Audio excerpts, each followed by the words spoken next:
love what we do as early intervention specialists and early intervention therapists. I mean, the reason we got into early intervention was because we enjoy working with children and we enjoy working with families, especially in their natural environments. But one thing that I hear a lot from so many therapists is that parent coaching is one of the most challenging things in early intervention. And so throughout my experiences working as an occupational therapist in early intervention, I have made so many connections with so many different therapists.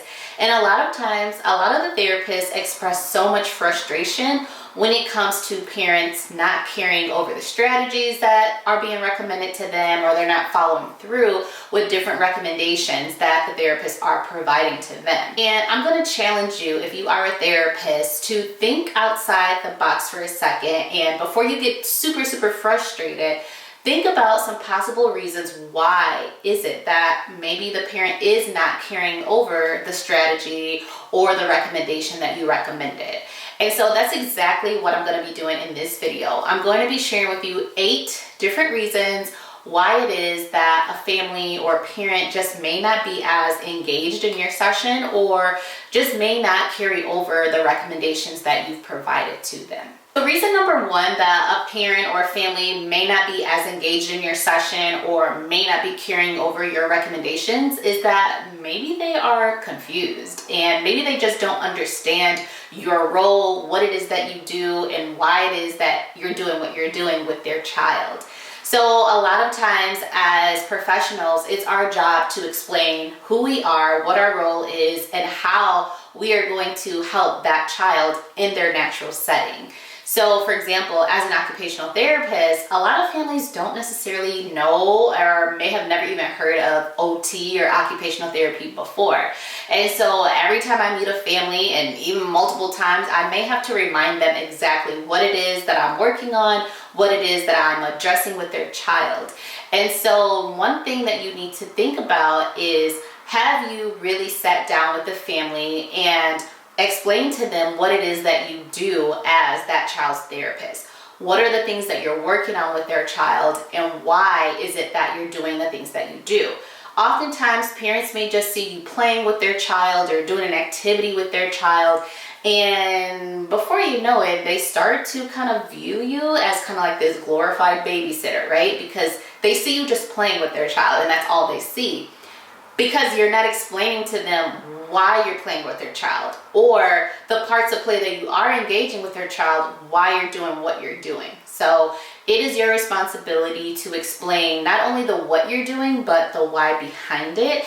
And hopefully that can help some parents jump on board, because usually when you understand why something is going on, you're a little bit more in tuned and you're a little bit more excited to carry over some of those things. So I highly advise, if you haven't just yet, or maybe you need to revisit it, I highly advise for you to explain your role again, if necessary, and start explaining the why behind the activities and the recommendations that you're giving. The second reason why a family or a parent may not be as engaged in your session, or they may not be carrying over your recommendations, is because they don't truly see the value in what you're doing with their child. So let's say, for example, you are an OT, because that's who I can relate to, and you are working with their child on food play. And I know the parent may have the big concern of like getting their child to eat, right? And so when you come over to their home and you're simply just working with the child on touching the foods or playing with the foods, the parents may not see the value in that, because all they can think about is getting their child to physically eat the food. So it's up to you to explain that value behind playing with the food, touching the food, smelling the food, or whatever activity that you're doing with their child, or you're coaching the parents through. You need to be able to explain the value behind what it is that you're doing and how that is going to help that child make more progress towards that goal or that outcome that the family is hoping to see. Now, the third reason that a family or a parent may not be as engaged in your session, or may just seem to lack that carryover, is because they may be dealing with some underlying family stressors. So oftentimes we get frustrated as therapists because we're like, oh my gosh, they're just not carrying over what we do, or they're not following through with my recommendations. But sometimes we need to take a step back and really assess the situation and look at that child in that family as a whole picture, because sometimes families are dealing with so many other stressors that sometimes they do check out. And that's just the reality, right? If a family, or let's say, for example, mom is a single mom, right? Or let's say she's even married, but dad is usually gone most of the day. Maybe mom has to figure out how she's going to balance and juggle this child's schedule with all her other children. Or maybe this child has multiple therapies and the mom is just so overwhelmed. Or the family could be dealing with something much more serious. So let's say, for example, they're dealing with some issues with paying their bills, or they're dealing with some issues with figuring out how they're going to get food on the table for their child. Yes, therapy is important, but the family is thinking about how in the world they're going to provide for their child, and how in the world they're going to get their child to eat, and what that child's next meal is going to be. So they don't necessarily mean to be dismissive of what you're teaching them. Sometimes it's just that they have other priorities, if that makes sense.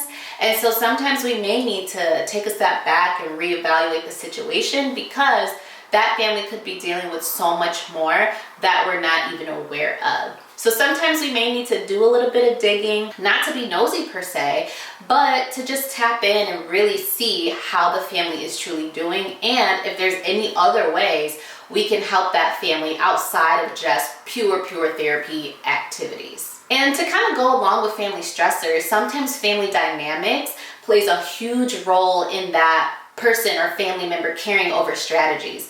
Let me tell you, there's so many times where I've had mom and dad having to work out throughout the day, so that child is home with grandma and grandpa.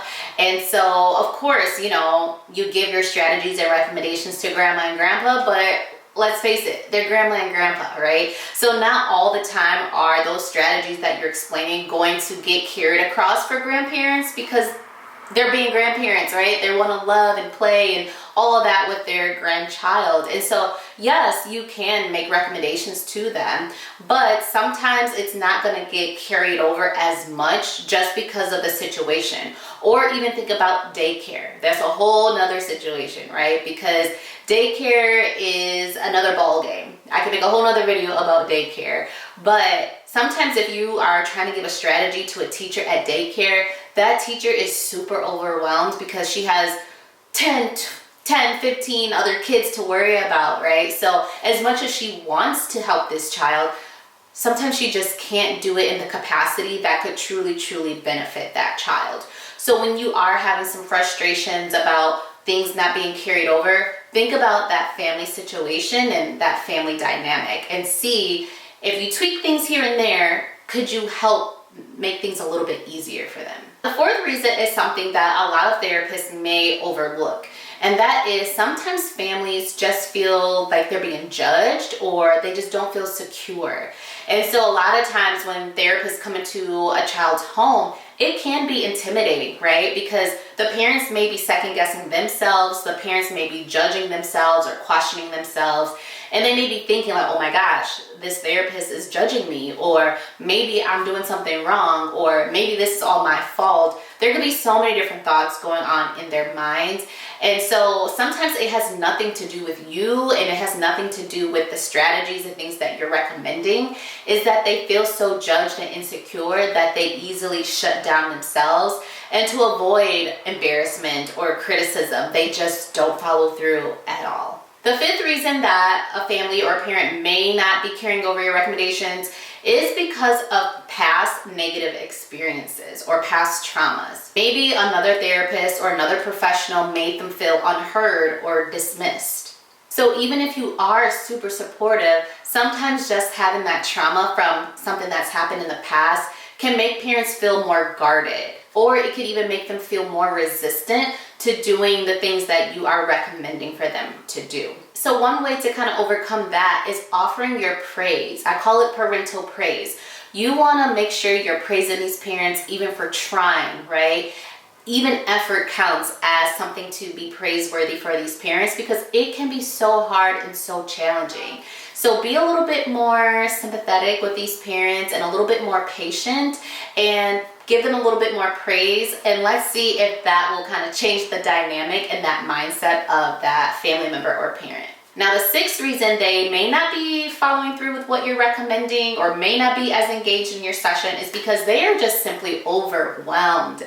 Everybody out here is tired. There's a lot going on in the world today, the government, and just life, okay? So it's okay if you have a family here and there that every single session they're not 100%, because let's be real, as therapists, every single session we're not 100%, okay? And so sometimes these families are just kind of checked out because they have a lot going on. They're overwhelmed and they are strapped for time. So like I said earlier, maybe they have multiple children, or maybe they have this particular child who has multiple therapies.